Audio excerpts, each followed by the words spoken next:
Hi there. Good afternoon, everyone. Thank you for attending the silent disco with us all. It is extremely awkward because I can't hear myself speak beyond, but if it gets reverberatey or it's not clear, just put your hand up and we'll adjust. But looking at people's faces, so far so good, right? Great. Hi. So thank you for joining our talk. We're going to be talking about the road to resilient health and care system and all things collaborative banks, how to form them, the benefits, the lessons learned, the challenges. I know it's a hot topic in the NHS recently. So there'll be three of us on the panel today. I'm Ahmed, I'm co-founder, CEO of Locum's Nest. I'm a practicing NHS clinician across North London, acute medicine, mostly COVID wards really recently, but I've been Locum's Nesting since 2016 when Nick, the other doctor, and I founded the company. I've got Natalie and Lee with us today. Natalie, would you like to introduce yourself? Ahmed. Hi everybody, my name's Natalie Nightingale. I'm the Head of Temporary Staffing at UCLH, but I'm also the Temporary Staffing Lead for our ICS, North Central London. And Lee? Yep, hello everyone, Lee Gutcher. I'm a Programme Manager for North Central London ICS. I work in the Corporate Services Programme and lead on the Temporary Staffing Programme within the ICS. I've worked in the NHS for the last 15 years, predominantly at the Royal Free Hospital in London. Perfect. Thank you, Lee. I didn't hear a word of that, but I trust it was. It was fantastic. It was good. Good. Great, guys. So there is a Glisser platform for Q&As. Please try and read the QR code if you can. It's our first time using this here. If it doesn't work for whatever reason, there will be a roaming mic, and when we get to the panel discussion, please just put your hand up and somebody will come over. I'll try and get out your way. Hands up is just as good. So I'll just give you 5 seconds and then we'll move on. I wish I could say I felt popular, people taking photos of me, but it's the QR code, isn't it? Great, so this is the NCL. NCL is North Central London, and this is a map of London.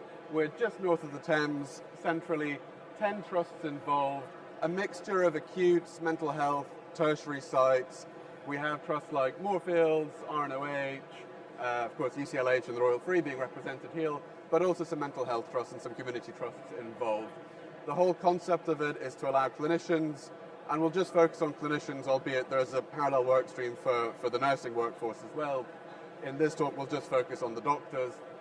It's allow the doctors to work flexibly across trusts, fill the gaps across trust boundaries, increase fill rates, decrease agency spend, better patient care, better staffing levels, etc. Where we are now, we are live in 2 of the 10 trusts. We've started with the mental health trusts, with the view of going live across the remainder of the acutes over the next few weeks, hopefully in time for winter pressure so the system can support itself. And eventually we'll be live in all 10 trusts to allow for free worker movement in a controlled and safe way, and we'll talk about the ideology behind that.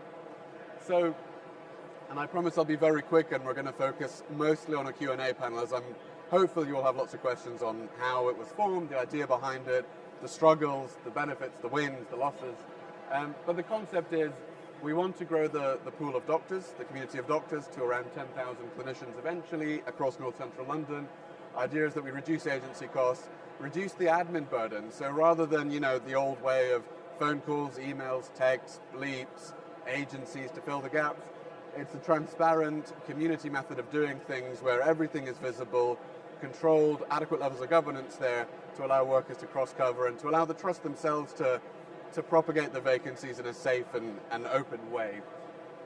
Obviously, ultimately, we want to build some resilience into the workforce there. So as demand goes up, we have a resilient contingent workforce to help plug the gaps, but also to empower those flexible workers. The bank workers historically were almost the unsung heroes, the forgotten cousins.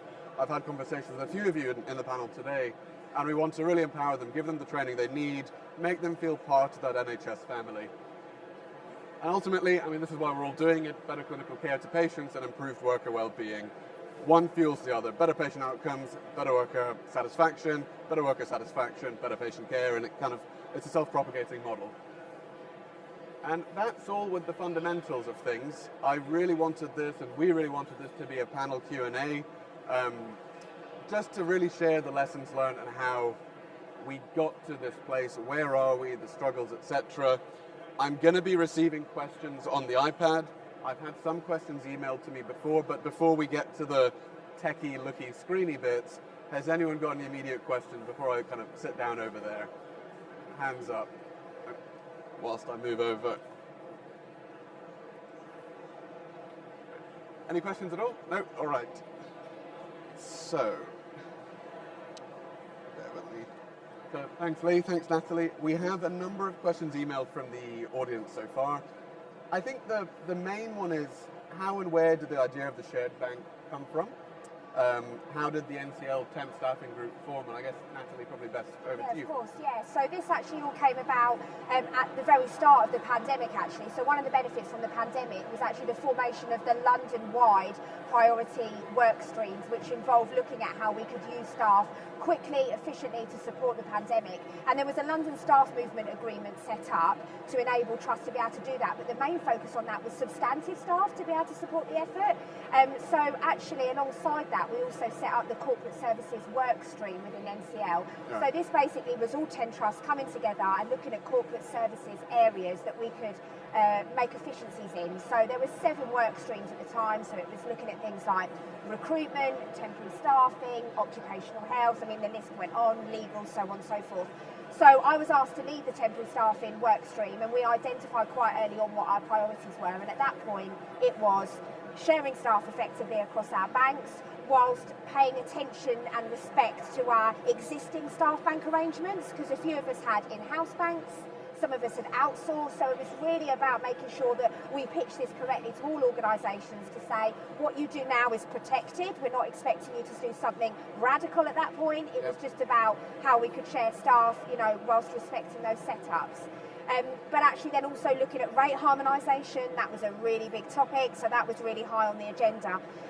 But fundamentally, the thing that was probably at the start the biggest challenge was, as temporary staffing leads, we didn't even know each other. So we didn't know who our equivalents were in the organisations we were working next to. So the first point was actually to establish who were the temporary staffing leads and getting them together in a room.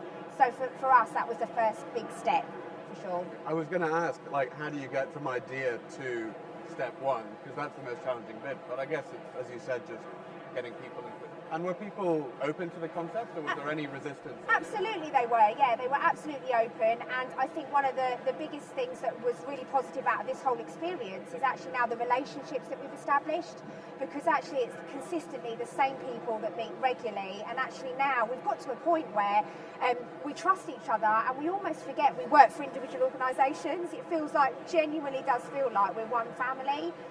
So actually, once we got those people in the room, there was definitely support, for sure. Yeah.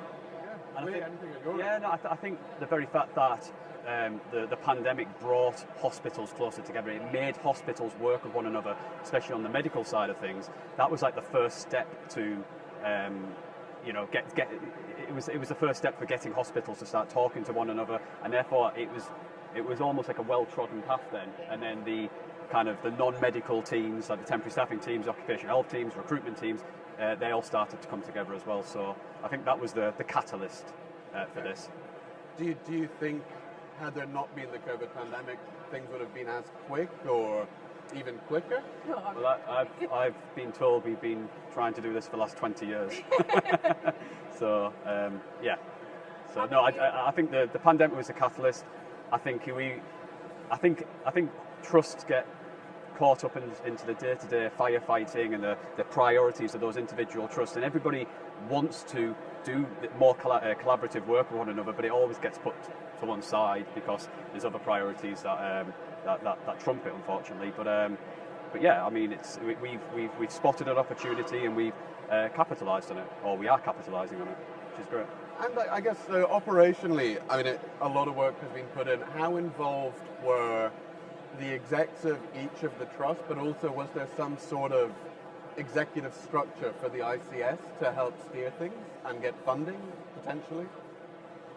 Yeah, there was. So the steering board, the Corporate Services Steering Board, had exec sponsorship. So the chief exec of one of the organisations was the lead on the project, and so there was governance and structure and accountability. So that and I think that really helped. And then that was fed back into our individual organisations. Yeah.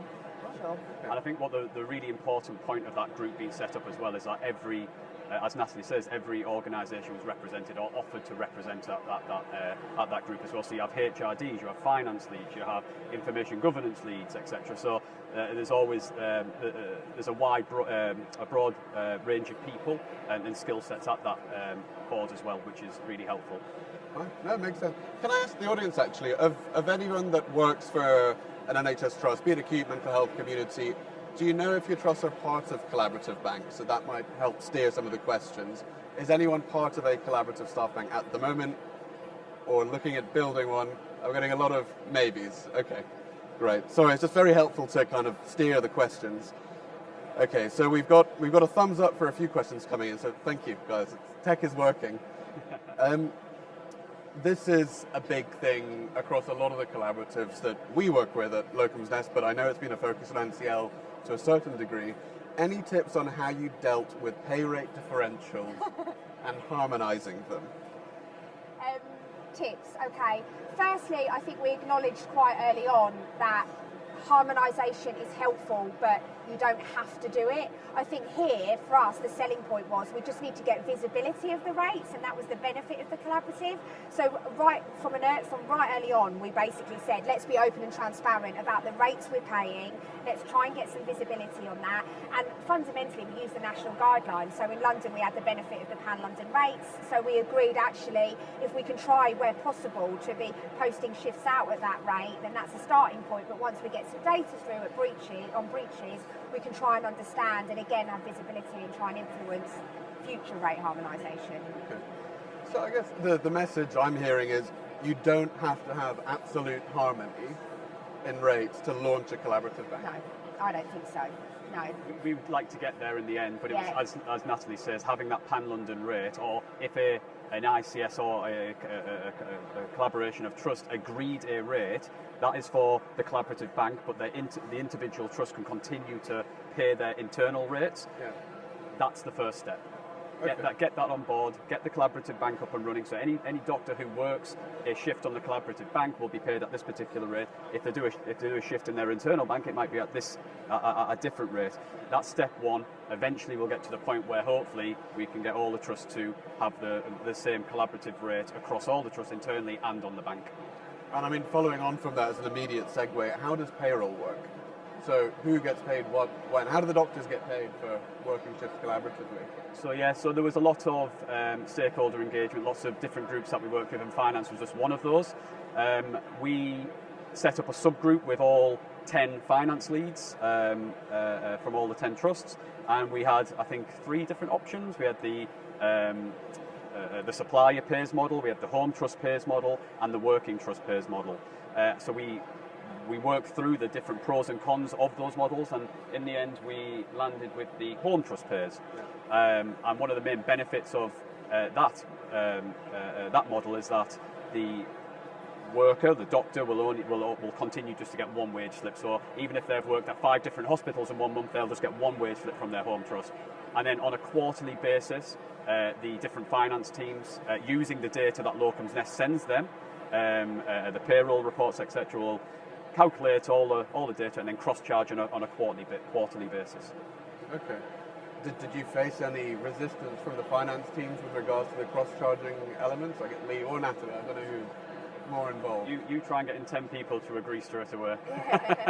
No. It was tricky. You, like with anything, where there's different views and opinions. We had some pushback or some challenge, and in the end, you just got to keep. And I guess as well that the theme of this conference is resilience, right? And you have to be resilient and just continue to give the message of what we're trying to achieve, and keep reminding the finance leads that these are what the benefits are. And we have to get to a consensus ultimately. And yes, it's important to listen to what everybody's opinions are, but then obviously you will get challenged. It's always good to give challenge back. And in the end, we did come to a consensus that the home trust pays model was the was going to be the most effective and efficient way to do it, and to pay doctors. With my doctor's hat on, I can confidently say not having emergency tax codes slapped on by multiple pay providers Never even mentioned that, is a benefit. So another question that's come in, and Natalie, I'll point this to you.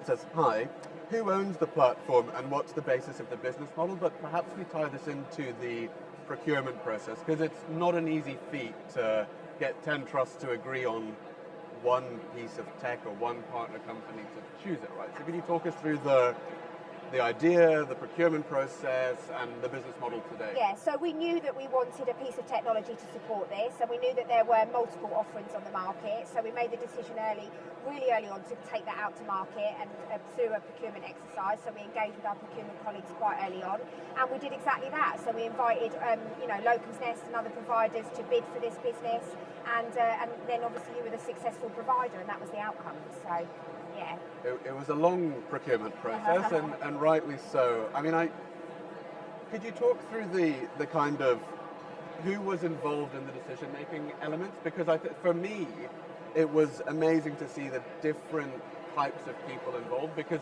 that was a measure of saying how successful the project was going to be, because you had lots of different, it wasn't just the execs, it wasn't just the operational teams, it was everybody. It was indeed, yeah. How did you get that to happen? How did you convince them to be involved? Well, again, it's about relationships, and it's about them understanding what the benefits are for them as organisations and getting that buy-in really early on. So, yeah, and everybody was really keen to be involved and have an influence over that outcome as well. So in some ways, we almost had to back people off and say, actually, we've got too many people involved in the evaluation panel. So, yeah, it was, people were keen because they wanted to have a say, absolutely. Oh, for sure. Yeah. Questions just, there's lots of questions flying in, thank you, guys. So, this is an interesting one. So, from your experiences, what would you say are the absolute key critical success factors when developing the idea of a collaborative from idea to inception? And Lee, I'll give this to you if that's all right. So yeah, I think it's the stakeholder management is absolutely key here. So in our ICS we have 10 trusts.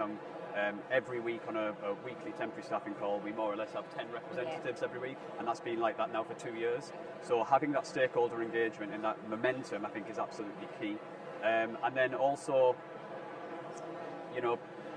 going out to the different stakeholder groups and the different subgroups. So finance we need to liaise with, as we've discussed. Information governance we need to discuss with. Whenever we need to get agreements which are kind of a step above what our temporary staffing group is, we've got to go to the HRD, Human Resource Directors meetings as well. Comms teams. So I would say, and one of the things that we found as well is we had to continue to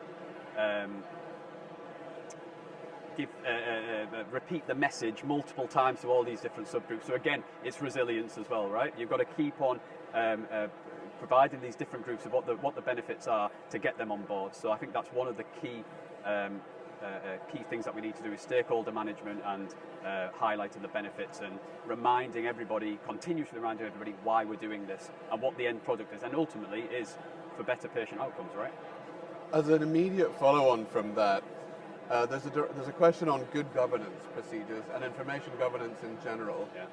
Is there a dream world, one-size-fits-all governance way of doing things, or did you have to do it trust by trust, despite similarity? Yeah. So in an ideal world, it would be great to have one ICS information governance process. I don't think we're quite there yet. And we certainly weren't for this project. So we had to. So you may have heard, there's a document which is called a DPIA. It's a data protection information impact assessment. Thank you very much, Natalie. And we have to do an individual DPIA for each trust. I think in the fullness of time, because obviously ICS working is relatively new, and this particular project is a pioneering project. I think eventually we will get to the point where we'll have a single North Central London ICS DPIA and information governance process. But yeah, immediately we had to do individual contact with each individual trust. And it makes sense, right? I mean, from a tech partner point of view, having one form to fill would be much nicer than 10, but it's a necessary evil, and we completely get it. Natalie, I'm going to move over to you. A question on passporting. Specifically, how do trusts know that the doctors from the other trusts are compliant with their Statman training, their educational elements, skill sets, etc.? So we first, quite early on again, we had established an MOU, so a Memorandum of Understanding, which detailed all of the things that each of our organisations did and set the standards and picked out the similarities, basically, the common themes, and had a minimum level of requirements of compliance. And it was really closely aligned to our own staff bank registration documents and also the requirements we expect of agency workers as well. So the MOU underpins all of that, and alongside that we also have a set of terms of engagement. So this is effectively the contract that the doctor would sign up to when carrying out collaborative shifts, and we had quite significant support from legal in drawing up these documents. But actually operationalising that as well, there was a little bit of nervousness, as you know, Ahmed, around actually what layers can we put in the process day to day to make sure that this is extra safe. So we made the decision early on to have a checklist that is built into the system, so that actually when we're onboarding those workers, ultimately the home trust has responsibility for those workers, so it's up to them to say yes, this person is able to join, and we support that with a checklist on the system so that not only can we tick the box and know they're safe, other organisations can see that they've got the required documents as well. So okay, pretty straightforward. So it's kind of sharing responsibility for the doctor as well as the parent trust to work together to ensure information is up to date as possible. And every time a doctor applies for a shift, it's an informed decision for the trust receiving the application to approve or reject. Yeah. Before we... It was quite amazing though, isn't it, that you might just have hospitals which are a couple of miles down the road from each other, but they have different mandatory training requirements as well. So if that ever crops up in other ICSs, my advice there was don't let that put you off. And again, like with the pay rates and other elements of harmonisation, just come together to agree a minimum standard as a first port of call. And again, don't worry about trying to make each hospital change their compliance. Just have a minimum set just for the collaborative, set that aside, and then hopefully in the fullness of time, all hospitals will start to harmonise their different processes, including mandatory training. We hope so. No, we definitely step by step. Before I go on to more of the questions, has anyone got any questions the old-fashioned way who may not have? Yes, chap in the burgundy pullover. Thanks. Yeah, I just wondered... Sorry. Yes, sorry about that. Yeah, I just wondered, how does Locum's Nest interface with the e-rostering systems of each of the trusts, and were there any challenges with that? Shall I take that, guys? I think so, yeah. No, so on a technical level, so we interface with all major e-rostering platforms out there, and it's not just the bigger players. There are lots of rostering platforms out there, us included, and the concept is roster detects gap automatically gets parceled across to Locum's Nest. Those shifts go out to collaborative bank. If doctor is found, great, doctor application is approved, and then that reflects on the roster. So it's fairly seamless, and it's interesting that across even the 10 trusts that we're working with, I think there are about 4 or 5 different rostering providers for the medics, and the key thing for us is, as an ICS, you don't all need to have the same rostering levels of attainment, you don't all need to have the same rostering technology, whether you roster with any of the larger players, the smaller players, or Excel, or Outlook, or even, I've seen lots of rota coordinator offices where it's a paper calendar. That's fine. That will not stop you forming a collaborative, because the shifts will somehow get to a technology like Locum's Nest, which is then visible to all. So we don't need everybody to be at the same level of attainment for rostering, because that is not a mandatory requirement for a successful collaborative bank. I hope that's helpful. Any other questions before we go back to the tech? Cool, okay. So this is a really interesting, potentially clinical question. If there is more than one gap to fill, how do you choose where to fill it as a priority? Tricky one to answer. Feel free to divert back to me if it's an... I think probably best actually, because that's hard, and I guess that's probably an issue regardless of collaborative bank, right? It's like that faces all of our clinicians daily. Yeah. Sure. No, happy to. I mean, so our fundamental principles here are it's not first come, first serve. Those who apply for shifts early aren't necessarily the most clinically qualified and the best or the safest. So whenever there is more than one gap to fill, if you get multiple doctors applying for the shift, you as the ward or the hospital manager managing that can see each of the doctors' profiles, their CVs, their skill sets, their attendance rates, and can make an informed decision. So it's all about informed decisions in a transparent way. So it's not system chooses first come, first serve, because we don't believe that's the right thing to do. And I hope that resonates well with you both. And then NHS providers team. Are we finishing at 11:55 or 12? Just keen to...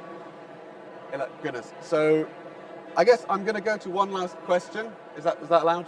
Great. So, and this is a cheesy question, but for each of you, and I'll start with you, Lee, what does success look like? Financially, clinically, whatever you want to go for. What is, if we were to come back here, if we were invited next year, what cool things do you want to say to the group that, we've done it, we've made an impact? Yeah, I would say a couple of things here. I'd say obviously we have 10 organisations in our ICS. I'd like to see the vast majority, if not all 10, signed up to the Locum's Nest by this time next year. We have indicative and projected savings for each of those organisations, which and it's a conservative figure in the business case, but it amounts to around about 350k per year. So I want to see us meeting that or working towards that for sure. And then, I want to see a reduction in the agency spend as well, which obviously is going to drive the efficiency savings. I want to see the fill rates increase as well, and ultimately how it's measured, we'll work this through as well, but I want to see patient outcomes improved as well, because that's effectively, when it boils down to it, this is why we're doing this. It's for better patient outcomes, better access for patients, and this is not a silver bullet, but this is one initiative that's worked towards that, which is great. Lovely. Anything to follow on? How can I top that? No, it's a very good answer. You said one thing, and I covered them all for sure. Is it risky? I'll pivot the question. What does success look like, and is it a risky gamble to create a collaborative? I think success for me is actually around breaking down barriers in our organisations and actually showing that sharing staff actually works and benefits us. Great if we can make agency savings and everything else, fabulous. But I think for me it's about us being able to say we had an idea, it worked, and we've really supported that and we've bought into that, and we can see the benefits for our own organisations as well. So for me the success will come from how the other trusts feel about it, and that we actually really are sharing staff. That for me. Seeing it happen. I think that's a really great point as well. I mean, I mentioned when I introduced myself, I'd worked for the Royal Free for nearly 15 years, so I feel really passionate about the Royal Free, and other members of staff who work at other trusts feel very passionate about their trust, and there is this element of everyone kind of looks after themselves and protects their own interest. So I think it's a really good point about collaboration, and again, in a year's time, 2 years' time, I want to be in the same position that we are now in terms of working together. I don't just want this to be a fad, I want this to be continuing for the next 5-10 years as well, and growing and being better than what it is now as well. So it's a great point about collaboration, yeah. Now, everyone, Lee, Natalie, thank you so much for coming up to Liverpool and talking. Sorry, everyone, for running over 5 minutes. Thank you for coming. I've got a plug that we're at stand 33 if you have any more questions, but I hope the conference goes well over the next 2 days. And thank you very much for coming and participating, and have a good afternoon. Thanks.